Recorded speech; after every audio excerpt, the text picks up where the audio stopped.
50 years of great children's chorus singing.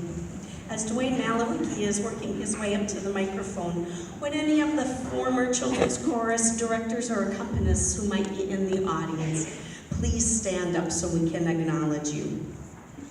This is Yay!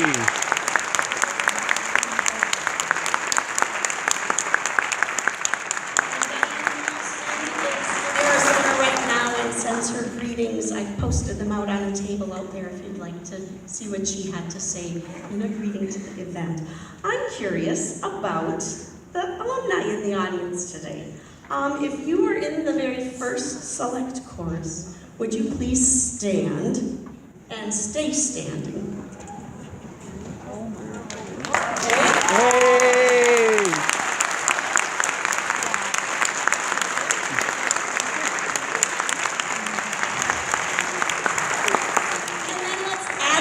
Stay standing. Anyone else in the audience by decades? So anyone else from the 60s, that would include me. And 70s. And 80s. And somewhere in there, we switched from blue blazers to red blazers. So then if you were in the red blazer group, we're getting to you. That would be late 80s and 90s. Anybody else in the audience? There's a row back here. And anyone into the 2000s? And I know we have some of our kids who are currently in middle school who would be part of the t-shirt only group. They should be standing too. Yay! Thanks for coming and helping us celebrate. After Mr. Malewicki has shared his story, we'd invite you to come up and join us on the sides here so that you can be a part of the singing with the group. That would be great. Checking my list.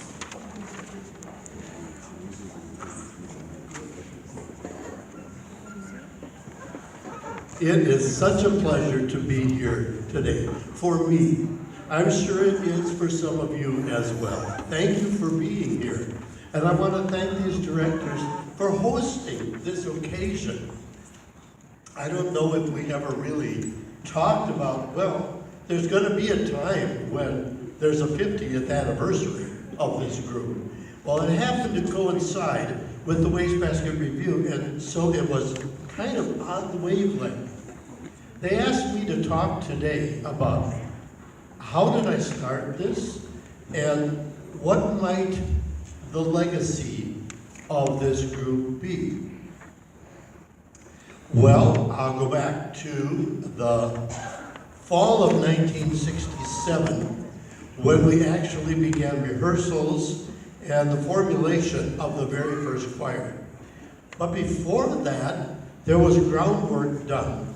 I felt after attending workshops around the country and hearing children's choirs from Chicago, from the Southwest, and from the West Coast, and realizing that all those kids had that opportunity that the kids in our district were not having, that maybe there would be a way to provide an opportunity for the kids who demonstrated some really significant vocal ability, the ability to maintain pitch throughout an entire song. And so I went to the superintendent in the spring of 1966 and I said, I have this idea. Tell me what you think of it. I'd like to start a chorus of 100 or more children in elementary school. It's never been done here.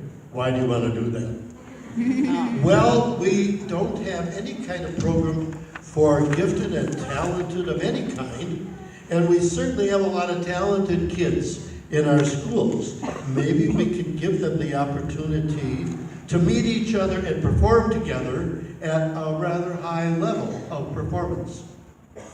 How much is it going to cost us? Well, the only thing it will cost you is a little bit of money for music. We have to buy music, and because I'm going to expect the kids to memorize it, I can't expect them to share copies. And because of the laws, we can't duplicate the copies, So they have to buy them. And at that time, 50 years ago, copies ranged in price from 20 cents to 27 cents. That wasn't too bad. I had to buy 125 copies because the first year we had 125 kids in the chorus. And some people have said, how did you decide that? Well, I was newly assigned to the brand new elementary school, which was England at the time. And I went into the lunchroom where they had a sort of a stage, but also part of the lunchroom, and I said, can I use this area for a rehearsal after school? Sure. Okay, I figured out how many chairs I could put up in a 3-sided square so I could still see everybody, and it was 125. So I said, okay, our chorus will number 125. And I alone decided it was going to be 3rd, 4th, 5th, and 6th graders. This way, there would always be kids with experience carrying over into the next year to teach the newer kids how to sit and behave, what's expected of them, all those kinds of things. That's probably some of the things you already do too. Yeah, I saw nods of heads there. So our first rehearsal was in the fall of 1967. I did not do this alone, no way. I met with all the music staff in the spring of '66 and I said, this is the plan for next year, I need your help. And so all of them said, yes, we'll help. They all auditioned kids in the fall of 1967 in grades 3, 4, 5, and 6.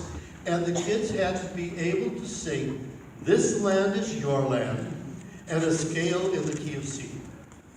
Those were the 2 requirements. So when I went out to each of the schools and I heard the kids that each of the music teachers recommended, I found the students who could do those things, and then I also tested their range, high to low.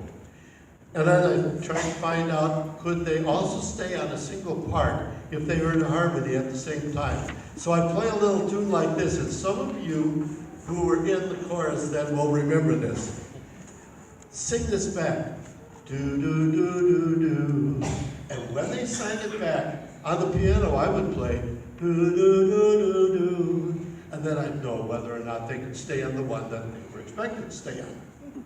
So, the first year, at the first rehearsal, I remember distinctly Scott Roop's dad from Palmer Lake.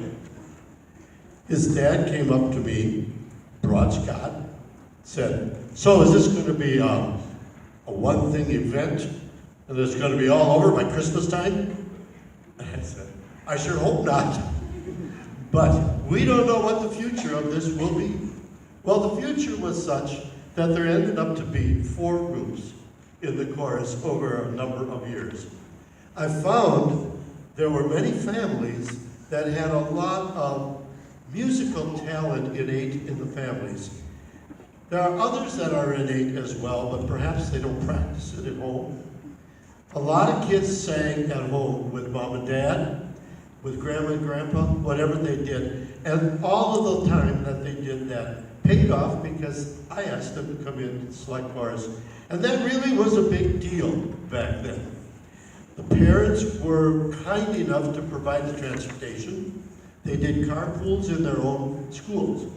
The first couple of years we wore t-shirts.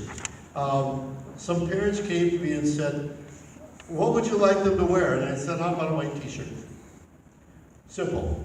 Okay, so then the second year, a group of parents got together and said, maybe we should make it a little more uniform.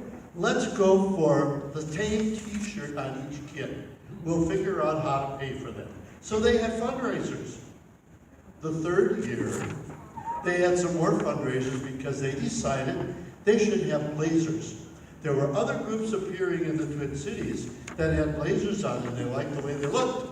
And so we had blazers. We wore the blazers, I can't tell you how long, 20 years. And when we were done with those, and they were so tattered, and we didn't have enough of any of the sizes that were wearable, that we finally said we have to do something different. So we got red blazers. and I think that was maybe in the 80s. The blue blazers I sold to the Metropolitan Boys Choir. I don't know if they're still wearing them, but if they are, and if you see them in them, you'll know they're 50 years old. So the red blazers lasted for a long time, but when I was thinking about what I should wear today, I thought about finding my old red director's blazer. I did look all over the house. We decided we had recycled it a number of years ago when the chorus wasn't wearing them anymore anyway. It was probably a good thing it would never have fit me anyway. What would be the legacy of this group? Well, I think we see part of that legacy right up here. There's other parts of the legacy that aren't as apparent. But